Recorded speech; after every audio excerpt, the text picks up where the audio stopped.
Horror relies heavily on the audience's fears. As technology advances, do these audiences become more immune to the props and creatures used?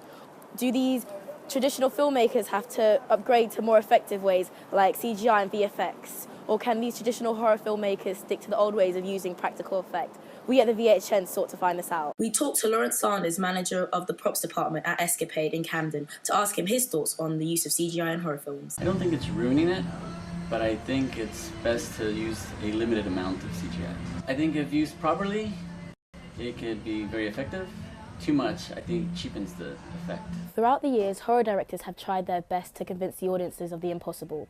Keeping this belief alive has become more difficult as our eyes and brain are trained to not believe the impossible. All of the top 25 grossing movies from 1995 to 2015 have used CGI in their films.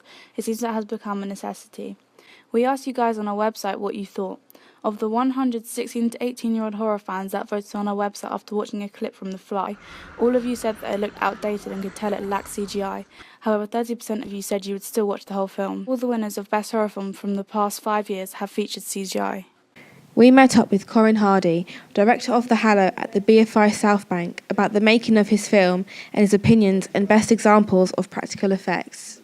As I grew up, I watched a number of sort of fantastical movies and, Steven Spielberg's films and Jaws and E.T. Were you ever persuaded to try CGI? Yeah, and I have involved CGI in my film The Hallow. It's very much a mixture of techniques. I think now you have the ability to use CGI. Whilst I love practical effects and I tried to make The Hallow very organic and in camera to try and do everything for real, partly a budgetary limitation. So what would you argue is the benefit of using practical effects? It's not all practical effects are great. If you film it right and it's real and it's in camera and the audience that's watching is swept in by the story and the tension and everything you've built up to this moment when you have these effects in your films, there's something that, because practical effects are real, they're practical in camera, if you can make them feel real, there's no sense that you're being tricked with a computer. And I think as a human being, the minute you sense a computer's involvement in something you're watching and being told is real, it doesn't immerse you in it, and it doesn't hit you in the heart.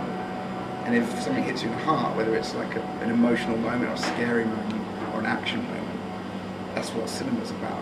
Do you think that it will be difficult to maintain the use of practical effects in film? I think people are, you've had J.J. Abrams who just made the new Star Wars film, and he did a mass amount of practical work and had stunts happening and sets built, and I think it sort of shows in the quality of the overall film.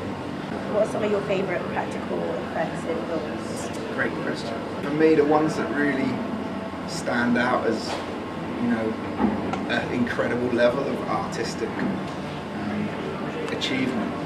The guy that inspired me was Ray Harryhausen, who is no longer with us, but he was sort of the pioneer of stop motion animation in feature films. Then I think the Alien in Alien, the original one, is a sort of a brilliant conceived creature effect.